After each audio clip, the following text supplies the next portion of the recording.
Olá, eu sou Marisa Neves e falarei sobre sofrimento humano e psicanálise. Compartilharei com vocês sobre meu trabalho de conclusão de curso para a Associação Brasileira de Filosofia e Psicanálise, da qual faço parte. Para Freud, o pai da psicanálise, o sofrimento ele provém de três fontes. O próprio corpo humano se desfazendo em doenças, nossa relação com o mundo e com nossos pares, com os outros. Somos fruto das guerras, das matanças, dos campos de concentração, da escravidão, da escassez e dos tempos mais sombrios que podemos imaginar. As passagens transgeracional por momentos difíceis de misérias, privações e mortes constituem fontes de angústia e insatisfação para o homem. Para muitos, nascer já é um sofrimento, pois eles já chegam ao mundo de forma indesejada, nutrindo desde cedo a angústia, que por vezes se perpetua por toda a vida do sujeito.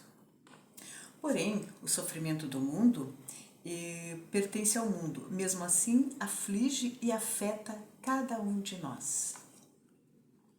Escritores como Goethe influenciaram a humanidade e ajudaram a dar um nome para a alma que sofre.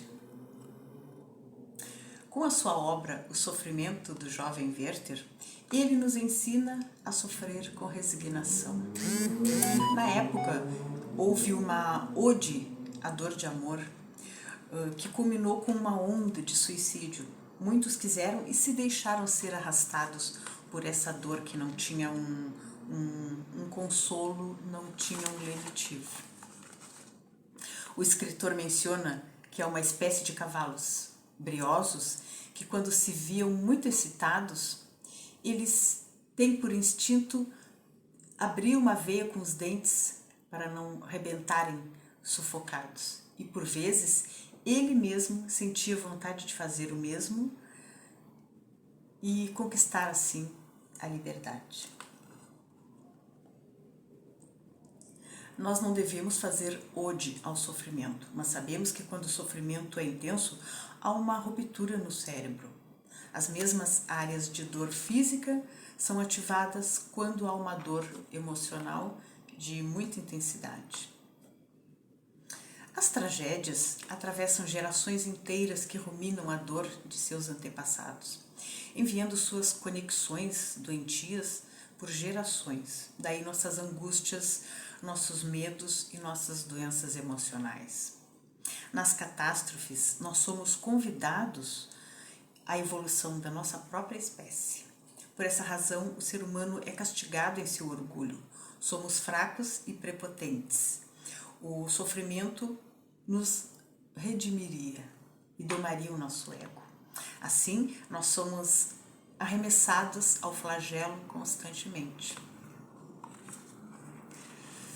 Um século do nosso mundo não passa de um relâmpago na eternidade. Alguém já disse isso.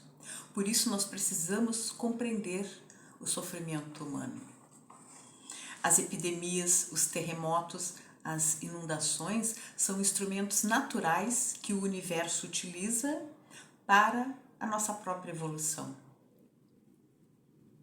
Na história antiga, por exemplo, o Império Romano foi palco de muitas atrocidades.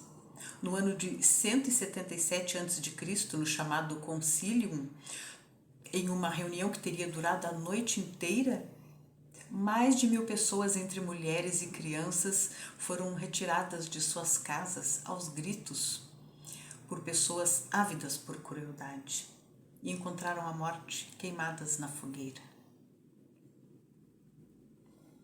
As que escaparam do fogo foram despedaçadas, arremessadas e amarradas nas patas dos cavalos no meio da multidão que corria desesperada.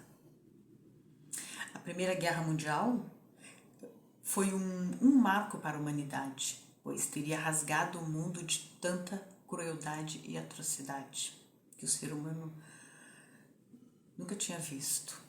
Em 1915, Sigmund Freud escreve seu ensaio Considerações sobre a Guerra e a Morte, onde descreve um cenário caótico, a calamidade daquele momento, o sofrimento humano, e refletia: o que éramos nós? O que éramos nós, dizia Freud. A Batalha de Verdun foi uma das mais longas que tivemos conhecimento. Teria durado mais de 300 dias e o sangue francês e alemão se fundiram num combate sangrento, devastando, assim, a humanidade. Concluindo, as guerras, as desgraças que enfrentamos, elas foram causadas pelo próprio ser humano. O ser humano seria o seu próprio algoz. A culpa a carregamos de forma muito coletiva e primitiva, o que nos aflige, adoecendo-nos. Com o fim da Segunda Grande Guerra, o que aconteceu? Coube a cada nação empobrecida o autorresgate de suas dignidades feridas. Os traumas, as mortes, ficaram inscritas no cerne de cada ser humano. Viktor Frankl, um neuropsiquiatra austríaco, ele, em suas reflexões, ele também perguntava: o que é o ser humano? O ser humano é o que inventou as câmaras de gás e é o mesmo ser que entra nas câmaras com uma oração nos lábios. Ele nos ensina que quando não podemos transformar uma situação, nós devemos transformar a nós mesmos.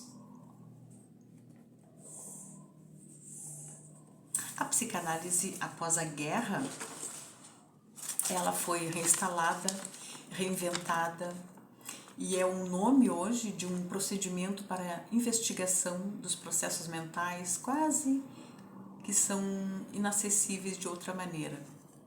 Feridas da alma, traumas passados que reapareciam em sonhos e a compulsão à repetição eram inferência do determinismo freudiano. É uma forma de terapia, como outros métodos o são, e a psicanálise ela se tornou a psicologia profunda. Ela tem seus limites, tem suas derrotas, suas dificuldades, e a análise propõe expor os conflitos gerados por complexos reprimidos, vivenciados e que muitas vezes o ser humano tem certa resistência em trazer esses fatos, esses traumas, esses complexos à consciência. Gautier Clérambault era um psiquiatra francês, referência de Jacques Lacan, do qual ele herda a marca estruturalista de trabalho, na qual a sua clínica se baseava na agudeza. Ele diz que esse trabalho não podia ser feito por qualquer pessoa, devido ao grande e longo caminho que um psicanalista deve percorrer até atingir a sua formação plena.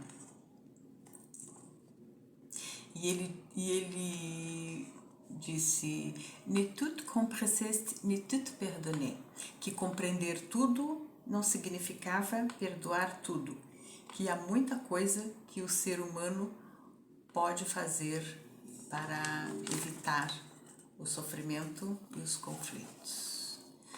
Esse foi o nosso primeiro vídeo para o YouTube. Curta, comente, compartilhe para receber mais conteúdos da área da psicologia e humanidades. Obrigado.